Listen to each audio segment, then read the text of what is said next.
will join us in just a little while. Hotly tipped to be the first ever female leading jockey at the Cheltenham Festival, which gets underway next Tuesday. We will also be across to Tallaght throughout the evening. It's a huge night for the Republic of Ireland as they bid to qualify for the European Championship. They're up against Greece. Gets underway in around 12 minutes' time. We'll have Stephen Doyle and Stephanie Roach at that one. Coming up in the football show from 9, John Giles, a little bit later than usual, and also hear from Shamrock Rovers' Graham Burke. And from 8 o'clock, we'll be bringing you some of the best bits from last night's roadshow at the Camden in association with Paddy Power. We had Kenny Cunningham and Stephen Hunt, and we'll bring you plenty of Cheltenham tips as well with our expert panel. Ronan Mullen is with us. Nathan, how are you? I'm very well, how are you? All good. Richie? Says in a more accusatory tone. They have banned handshakes in the Premier League this weekend. They have, yeah. Yet. Face bumps? No. They're still going to walk past each other. So what do? You have to walk down the line. Do you give a nod of respect? Finger guns, all the way. One by one. How are you getting on? I can understand why they're doing this, and it, I guess, sets an example. Pew, pew. But the players are going to come into contact during the match. They are, yeah. Will snot rockets be banned? Because you know the way the players are fond of the old snot rockets during the game. That is a great point. What about the nice gesture when someone's fouled and the lift fouling player lifts them up? Do you have to just go, sorry about that? What about managers? Do they shake hands? Do they shake hands? Is it a show of disrespect if they don't do it? Do they hug? Chest bump. Manchester derby, if Solskjaer and Guardiola don't hug, don't shake hands, would there be outrage? What if they wear gloves, the managers? They wear latex gloves and they're seen applying them just beforehand coming out of a sealed package. This is where we're heading with all this, is that people want to see justification that people's hands are not out there in the open, and that if they're going to be showing public affection for one another. This probably is out there already. It'll be with those sort of UV lights where people just put their hands up and you see exactly how clean or not they are. Don't go there. Kenny was talking this morning about the people behind him on the plane with the designer face masks. That might become the new snood, where footballers are wearing these fancy Dan protective masks. Yeah, and they'd be well to do it because they don't do anything. Face masks don't protect you. According to all sage medical advice, those things are about as useful as a chocolate fire guard. Oof. They don't protect you, but it does mean the person who's wearing them, if they have something, are less likely to give it to you. So you're actually protecting others rather than yourself by wearing it. So it's just a good thing to do. I saw someone on Dublin bus with a plastic bag over their head. I'm like, the health hazard there probably... Blind boy. It probably overrides the hazard of the coronavirus. You're repeatedly saying yurt and talking about mental health. Yeah. Is that what happens? I don't listen to this. No, it's blind boy. Pretty much, yeah. Okay. Let's go with Stephen Doyle, who's in Tallaght Stadium. Good evening. Whoa. Yeah, I'm just... sorry, Nathan. Whoa. Are you there? What's going on? Well, it's I'm glad to say Stephanie Rose has just joined me here ahead of kick-off. Stephanie, you're here with me, yeah? Yeah. There's something common here as well, Nathan. Both linked with the same club, Peamount United, who I had a far from stellar career with. I think I played about 5 times for Peamount many years ago. Absolutely brutal. I can imagine, Stephanie, they still talk about the Stephen Doyle days down I'm telling you, yeah. I've heard all about it. There's a Hall of Fame. There's your goal and Stephen's 5 appearances. Yeah, exactly. Well, look, I was winding down my career, Nathan. I was about 22. And I was just on the wind down. I played for Kilmanagh for many years and decided just to go out to Peamount to see out my later years at the age of 22, you know. Anyway. Enough about your career. Yes. Give us the team news.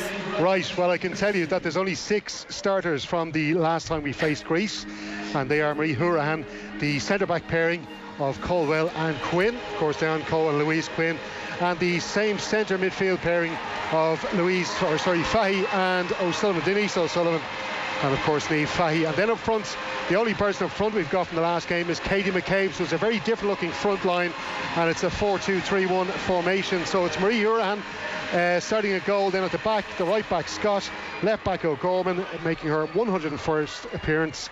Only O'Gorman after returning from her decision to retire, and then Cole and Quinn centre halves. The double pivot then of Fahy and O'Sullivan playing behind Payne, Littlejohn and McCabe as the attacking trio, just behind Rihanna Jarrett, of course, who's bang in form at the moment since making the move to Brighton. Sounds like there's a decent crowd. They were saying over 5,000 tickets gone. Yeah, well, it's still coming in. I have to say, Nathan, the traffic coming into Tallaght Stadium, Stephanie, you'll tell you yourself, it was absolutely terrible Really poor traffic coming off the M50 up to the stadium, as it often can be. You can hear the anthems just kicking off there. So people still coming in. At least the weather is good. It's a really mild evening here for the time of year. So it means that of the 5,000 or so tickets that were sold, I'm sure all the people that did buy those tickets will turn up this evening. All right, it sounds like Michael D is in town. Yes, he is. He's just about to walk out onto the red carpet there. Stephanie, for Ireland, like, they should have beaten Greece last time out, let in a late goal and a 1-1 draw in Athens. If they are to finish second in the group, even though Germany would expect should, and are by far the strongest team, should win this. If Ireland are to finish second, is this quite simply a must-win? Yeah, I think there's no getting around it. I think we have to win this game, obviously, to lose the 3 points. I suppose we only got the point away to them, and the way we did kind of in Greece wasn't what we wanted. But I think the team that's been put out tonight looks really strong. I think Rusha Littlejohn in the number 10 will be kind of central in behind Brianna. I think she'll do really well. She's quite an intelligent player and creative as well. And then to have Katie up a bit further up the pitch, she obviously played left back against Greece when we were over there. So I think having her attacking threat out wide, up further up the pitch, will help Brianna up front as well. So I'm looking forward to it. I think Heather and Katie out wide with Rusha in the centre will be a good, exciting kind of partnership, and hopefully they'll be able to link up well and create chances for Rihanna up front. Stephen touched on Rihanna Jarrett's move to Brighton, and she got a couple of goals over there. In terms of young players and the talent she has, like, just how good can she be?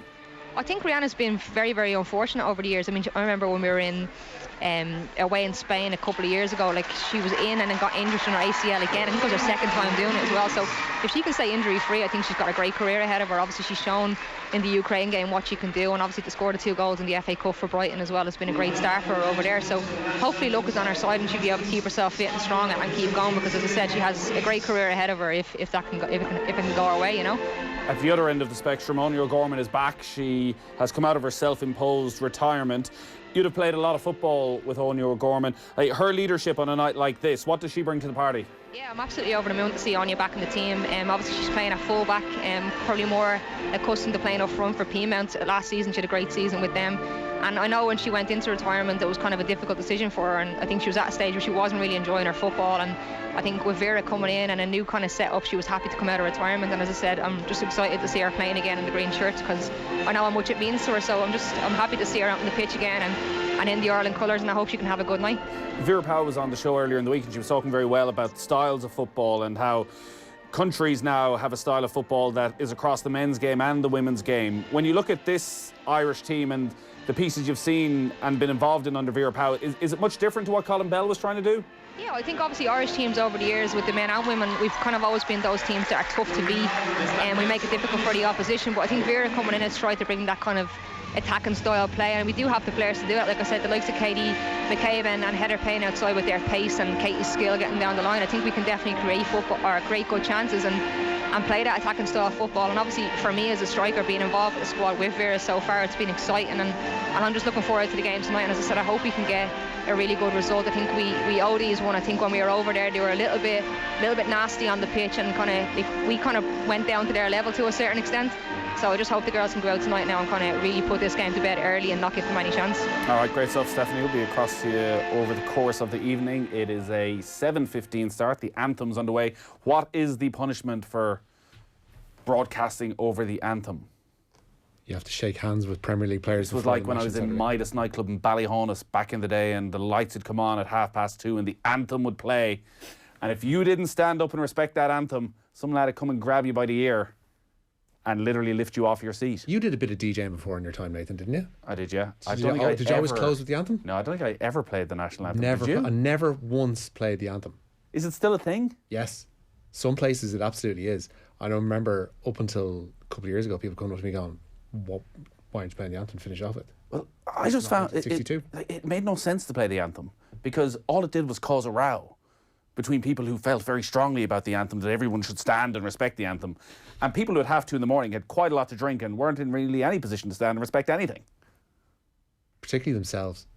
Exactly. I think the Armagh weddings I attended. Oh, well, I said it, but they played the anthem. Multiple things. So, start the night, middle of the night, end of the night. That's all I'm used to. I don't know. That was the slow set. Yeah, and then Enda was talking the other day about the different medleys that are played. I thought it was kind of unique to South Armagh, but it's actually across the country. Your ABBAs, your ABBAs. Your ABBAs, your Greases. Your ABBAs, your Graces. Your Fives. Yeah. Your Fives, your Jive Bunnies. When are we going to move on from that? I don't think we are good. From ABBA. Ireland will never move on from the Megamix. Like, when does Mr. Brightside become the retro song as opposed to one of the last songs that are played? It already is the retro song, 16 years old. That's what I'm saying, but it's still considered, the DJ will put it on as the one for the young people. Still. Right. What's the most recent song that you can get away with as a wedding DJ? I know you can play the current, but in terms of like the last sort of about 5 years ago, what do you get away with? They play the Lumineers a lot, I find, at weddings. Do they? Yeah. I won't play that anywhere. Ever. Ever. Have you DJ'd many weddings? Years ago, yeah. Years ago. Was it a successful venture for you? Yes. Okay. Numerous times. Like, did you sell your soul? I do that anyway. Okay. I'm here. Because you are, like, obviously the greatest musical snob there has ever been. Like, did you play the ABBA Megamix at a wedding? Not the Megamix. You play individual songs. I had this discussion with Ronan the other night.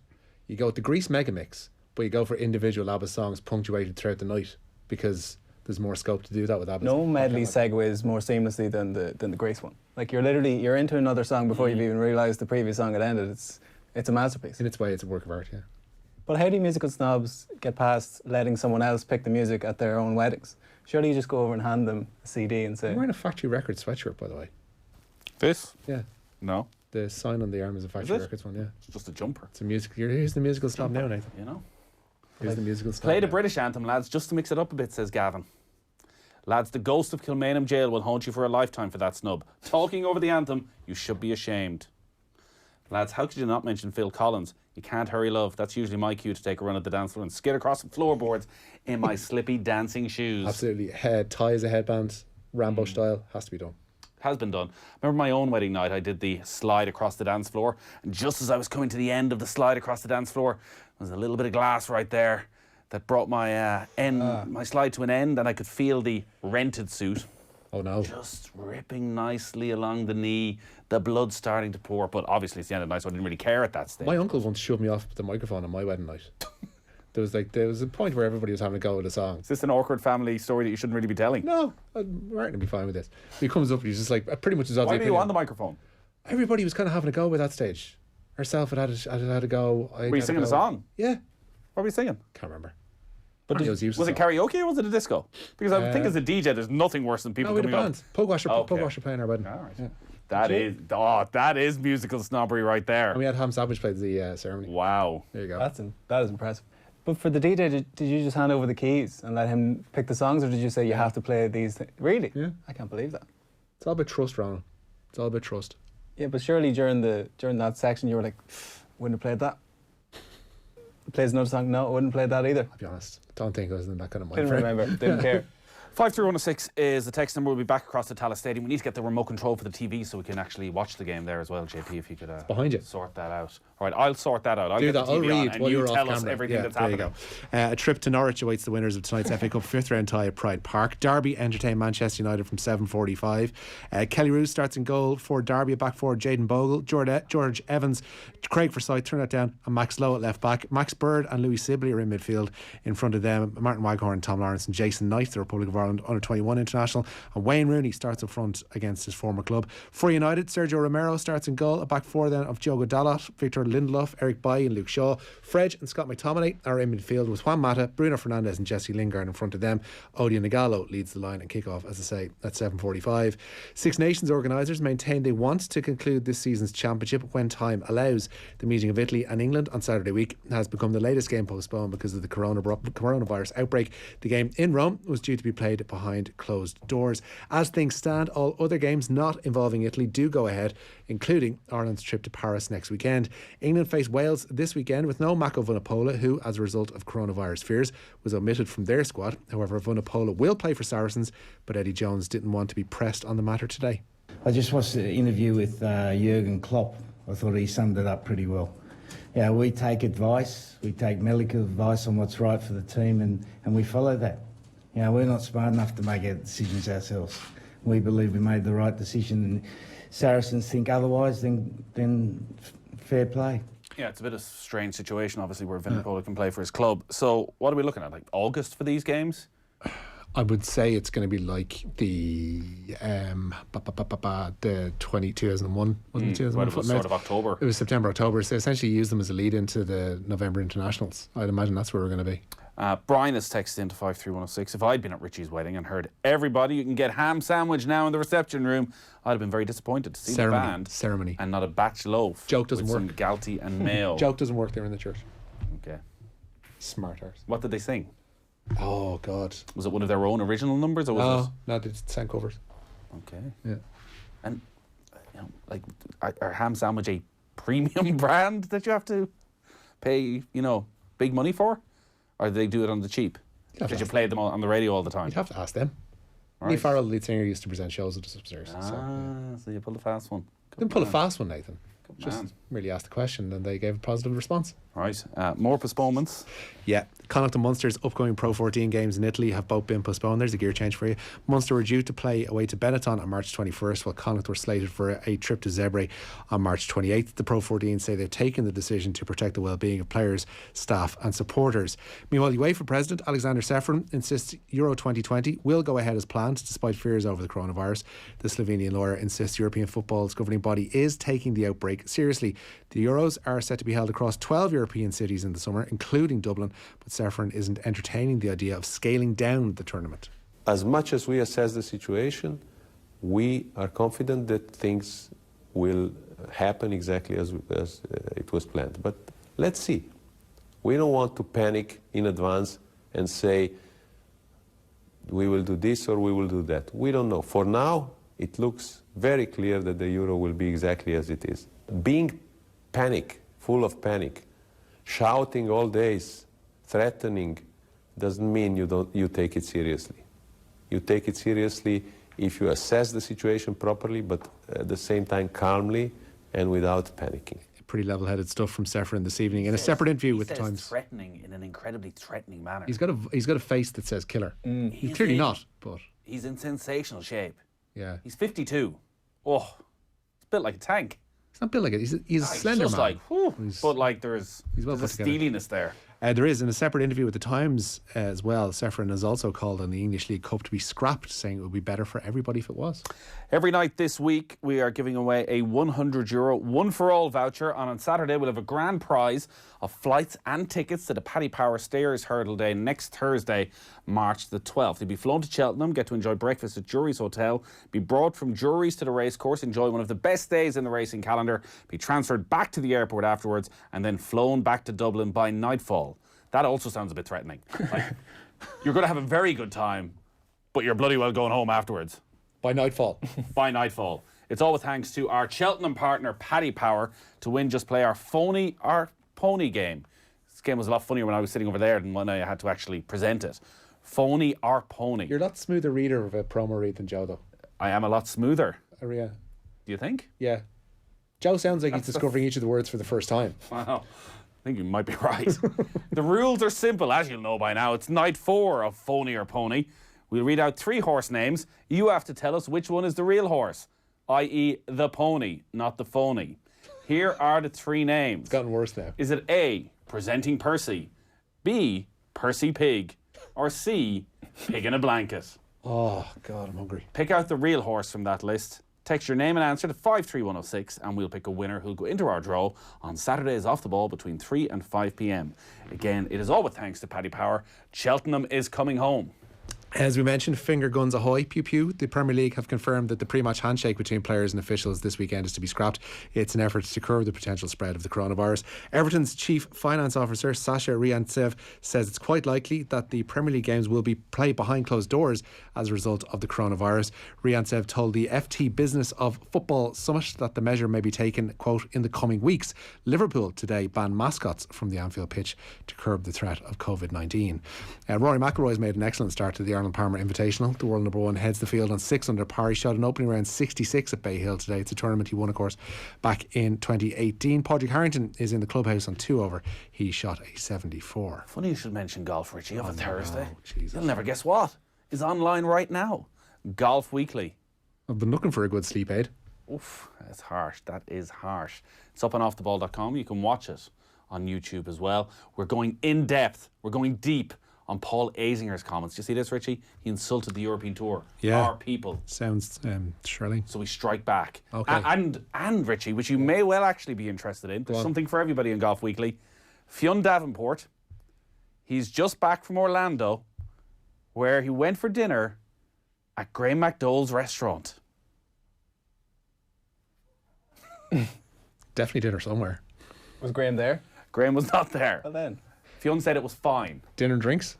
Like as cold beers. Couple of cold beers? Couple of cold beers. Fionn said it was fine, which I think when a travel writer says your restaurant is fine, it's sort of the ultimate insult. And is it the done thing for Europeans to go to bat for the European tour? Like, does the believe in blue ethic, which we all buy into around the Ryder Cup? Get the blue jersey on, Ronan. No one more so than me. But do you believe in blue all year round? Or is I absolutely believe in blue all year round. But it is this bizarre situation where, so you've Rory McIlroy coming out and criticising and backing up the European Tour, yet he himself, there's quotes from earlier in the year saying how like most people look at the European Tour now as a stepping stone. But it's one of those things, it's fine for the Europeans to say it. We don't need no Americans saying it. They did bail Europe out of the war, though. Well, I think they've left that out of... But most people have moved on, in fairness, Richie. Most people. Really? And is the breakaway league, is that dead in the water? I think that's dead in the water. Was Rory talking yesterday that still needs to be streamlined? Oh, well, there's no surprise that, so they don't want to take the Saudi money is essentially what they're saying. But we do want more money on the PGA Tour events and smaller fields. So we don't want 156 players. Let's just have the best 75. Do it out amongst ourselves. They don't want these schmucks hanging around the So it's bottom not end. that different. Yeah. And I'm sure when the Premier League was first put forward in the late 80s, people were like, nah, that's not going to happen. And the more and more, as the seasons go by, it's looking more and more likely that there will be some sort of European Super League of some sort. So, On that, did you hear what Andrea Agnelli said today, the Juventus president? He pretty much said that Atalanta aren't deserving of a place in the Champions League because they had one good season. So what? There should be mini leagues for European spots? Basically, he's part of this European Club Association that wanted a different Champions League that would have essentially ring-fenced the places in the tournament for the bigger and better clubs. So he doesn't want your Atalantas, your Leicesters in there. He wants your primo clubs, like Juve, like Bayern, like Liverpool, like... And one of the keystone things of any of these proposals is all previous winners automatically enter. So that means Nottingham Forest are straight in. You think they're getting back? Villa are back at the top table. Well, the problem with this Premier League of golf is like the only person they really want is Tiger Woods. And in 5 years' time, is Tiger Woods going to be playing golf? Who is going to want to see him playing golf in 5-6 years' time? You. Well, yeah, but... Oh, chance for goal. Good save by the Greek keeper. Big chance for Ireland. I think Stephen Doyle is possibly there. Can we go across to Stephen and check in? Our Stephanie's there. Stephanie, 10 minutes gone. Looks like a positive enough start for Ireland. Yeah, the girls are starting to come into it a little bit more. It's a great ball down the line from Anya O'Gorman into Rihanna, and it was a great pullback, but it kind of bobbled around the box and Denise got a shot off and the keeper made a save. But yeah, they're coming into it a little bit more. Just a few minutes before that we had a chance... Sorry, scrambling around the box there. A few minutes before that we had another chance where Anya was involved again, but it was just cleared by the Greece defence. But yeah, getting into it a little bit more. I think the girls are starting to settle down and get on the ball and kind of try to play a bit better. But yeah, it's all Ireland so far. All right, 11 minutes gone. Still Republic of Ireland 0, Greece 0. Nona Blue has a rating of 4.5 stars from 517 reviews on TripAdvisor. Dixon left this review 3 weeks ago. If you're at Nona Blue, go see Kelly on the patio. Her drinks are absolutely outstanding. She's a wizard behind the bar, and her smile can light up the room. That's a bit creepy, isn't it? Dixon. That's creepy. You're meant to review the food. Dear God. What else you got? A couple of contract signings at Munster today. Dave Kilcoyne signed a new 3-year deal with the province. He'll be there until 2023. Now also putting pen to paper is hooker Kevin O'Byrne, who signed a fresh 2-year contract. And the Football Association are investigating Eric Dyer's confrontation with supporters last night. The Tottenham defender went into the stands following their FA Cup exit to Norwich. Spurs boss Jose Mourinho suggested Dyer was reacting to insults thrown at his family. And I think Eric Dyer did something that we professionals, we cannot do. But in these circumstances, I think every one of us would do. Because when somebody insults you and your family is there and your family gets involved with the person that is insulting you, in this case, a younger brother, I think Eric did what we professionals, we cannot do. And but I repeat, probably every one of us would do. Yeah, I think Mourinho summed that up quite nicely. It's hard to criticise Eric Dyer when you hear one of your family members is involved in something and you're getting abused, which they put up with all the time, but you can't do it, so he's going to be punished. Yeah. He didn't actually get the guy though, did he? No, he got up into the stand and made an attempt to confront whoever was involved, but between stewards and fans and etc., it didn't come to pass, and probably lucky for everyone. Lads, can you imagine Liverpool win the title with no supporters in the stadium and the open-top bus with the trophy cancelled? Bloody likely. It is bloody. You probably have to do commentary on the game with not a sinner there. Have you ever done a behind closed doors game? I've done a couple of behind closed doors games. It's not good. Do you temper your voice? Massively. Yeah. There's no excitement. But there is on the pitch. But it's just not the same. You're not feeding off the crowd. That's why the crowd is important. Okay. You know? People need to remember this. But it does mean that if Liverpool were to win the league for the first time in 30 years, I could be one of only a handful of people to see it. You could. Not that I want that to happen or anything. You're saying you're not giving the game to Steve-O? Well, we'll see. Listen, these things are lottery. Who knows who ends up with Are what they, game? Who knows who ends up with what game? Where's Steve-O? He's worked hard all season and he doesn't get to be at the... No, he'll be. Don't worry. He can do the open top bus parade. That isn't happening. That isn't happening, yeah. All right, we're done. Thanks a lot, Richie. Poor Steve-O. Ronan, fair play. We'll be across to Stephen and Stephanie over the course of the evening. Nearly a quarter of an hour gone, still scoreless between the Republic of Ireland and Greece, but all Ireland at the moment starting to really pile some pressure on the Greeks at Tallaght Stadium. John Giles coming up a little bit later than usual. He'll be on the football show after 9 o'clock. We'll talk to Graham Burke of Shamrock Rovers as well. After 8 o'clock, we're going to bring you some of the best bits from our show at the Camden last night with Paddy Power. We'll have Stephen Hunt and Kenny Cunningham. We've got our all-star Cheltenham tipster panel as well. But we are going to be talking Cheltenham next because there's a big week expected for Rachel Blackmore, hotly tipped to win the leading jockey title. We'll talk to her next. Off the ball on News Talk. Have a great evening with itsforwomen.ie. Great value car insurance on the web, on demand, on the go. Itsforwomen.ie. It's always on hand. It's always online. Panadol presents Homegrown Heroes. Meet Eileen Power, a volunteer with the Finnisk River Riders. Finnisk River Riders are a special needs riding club. We started small and now we train and compete in Special Olympics competitions. The active ingredients in Panadol Extra Soluble relieve 5 types of tough pain to help you meet pain with strength and keep doing what matters most. Panadol Extra 500mg, 65mg soluble effervescent tablets contains paracetamol. Always read the label leaflet. More and more Irish drivers are looking to make greener choices. We want cleaner technologies that work better for us and our environment. But with so many different engine and fuel types to choose from, it's not always easy to know which is right for you and the planet. Here at Volkswagen, we've